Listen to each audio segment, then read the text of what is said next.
बाद सीएम के आगरा दौरे की। आगरा में आए तूफान के बाद आज पीड़ित लोगों से मिलने के लिए मुख्यमंत्री योगी आदित्यनाथ आगरा के शाहवेद गांव पहुंचे। इस मौके पर उन्होंने पीड़ितों और मृतकों के परिजनों से मिलकर उन्हें उचित मुआवजा देने का निर्देश दिया। सीएम योगी ने जहां राजस्व वसूली रोकने के निर्देश दिए तो वहीं आपदा पीड़ितों को राहत चेक भी बांटे। इसके साथ ही उन्होंने इलाके का हवाई सर्वेक्षण भी किया। जिन लोगों के मकान क्षतिग्रस्त हो गए हैं, किसी भी योजना के अंतर्गत वे मकान नहीं पाए हैं या नहीं पा सकते हैं, उन्हें एक एक पक्का आवास उपलब्ध करवाने की व्यवस्था भी कराई जाए। हम लोग जो भी घायल हैं उनको निःशुल्क उपचार के साथ साथ आपदा राहत कोष से उनके सहायता जो अनमन्य सहायता है वह भी उन्हें उपलब्ध कराने की व्यवस्था। जिन गांवों में जलापूर्ति बाधित हुई है वहां पर टैंकर से पेयजल उपलब्ध कराने के लिए भी प्रशासन को आवश्यक निर्देश दिए गए हैं। व्यापक स्तर पर फसल को भी नुकसान हुआ है, उसका आकलन करते यथाशीघ्र उन किसानों को भी सहायता उपलब्ध कराई जाए। राजस्व लोगों ने जनधन को काफी खोया है, तो राजस्व की वसूली भी इन क्षेत्रों में तत्काल रोक करके ये व्यवस्था सुनिश्चित की जाए कि भविष्य में अगर इस प्रकार की कोई आशंका होती है, अंधड़ तूफान का या चक्रवाती तूफान की इस प्रकार की कोई आशंका रहती है, तो पहले से सूचना देकर के लोगों को सावधान किया जाए।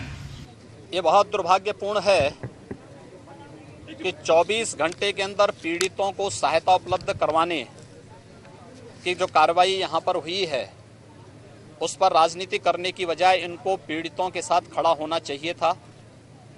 दुर्भाग्य है, संवेदनहीन लोग हैं, इनकी संवेदना मर चुकी है।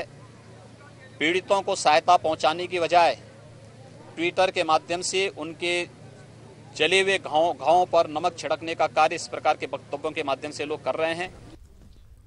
वहीं ग्राम स्वराज अभियान के तहत बीजेपी नेता गांव-गांव चौपाल लगा रहे हैं और अपनी सरकार की योजनाओं का बखान कर रहे हैं। लेकिन एक तस्वीर ऐसी आई है जिससे बीजेपी नेताओं के चौपाल पर सवालिया निशाना लग गया है। पहली तस्वीर बहराइच में बेसिक शिक्षा मंत्री अनुपमा जायसवाल के चौपाल कार्यक्रम की है, जबकि दूसरी तस्वीर इसी कार्यक्रम में भीड़ बढ़ाने के लिए बुलाए गए बच्चों की है। एक तस्वीर में मंत्री साहिबा अपने कार्यक्रम में मशगूल है, जबकि दूसरी तस्वीर उन बच्चों की है जो देर रात तक भूखे प्यासे कार्यक्रम में बैठे रहे, लेकिन बच्चों को ना तो पीने के लिए पूछा गया पानी और ना ही खाने के लिए, जिससे भूखे प्यासे बच्चे रोने को बेबस हो गए। वैसे मंत्री साहिबा से जब सवाल किया गया तो पहले तो उन्होंने इस बात से साफ इनकार कर दिया, लेकिन बाद में उन्होंने इसके लिए जो भी दोषी होगा उस पर जांच कर कार्रवाई की बात कहकर पल्ला झाड़ लिया। लेकिन सोचिए, बच्चों को मंत्री साहिबा के कार्यक्रम में भीड़ बढ़ाने के लिए बुलाया गया तो तब बच्चों की सुविधाओं का ख्याल क्यों नहीं रखा गया? क्यों रो रहा है ये?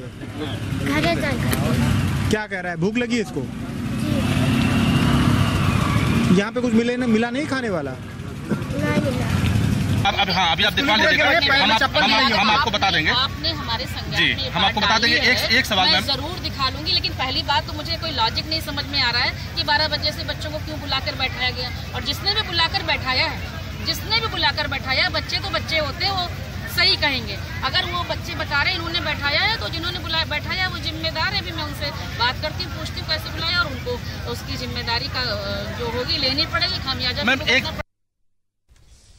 वहीं गांव-गांव बीजेपी नेता चौपाल लगाकर दलितों के घर में रुके हैं और भोज कर रहे हैं, जिसको लेकर सियासी हमला होता रहता है। इस बार की जो तस्वीर है वो कुछ जुदा सी है। मुरादाबाद में प्रधानमंत्री नरेंद्र मोदी के ग्राम स्वराज अभियान के तहत लगाए गए चौपाल में हंगामा हो गया। बीजेपी के राष्ट्रीय महामंत्री अरुण सिंह के सामने ही दो पक्ष आपस में भिड़ गए और इस हंगामे में जमकर लात घूंसे चले। इस विवाद को देखते हुए बीजेपी के पदाधिकारी समेत अतिरिक्त पुलिस बल बुलाया गया, तब जाकर हंगामे पर भीड़ पर काबू पाया गया।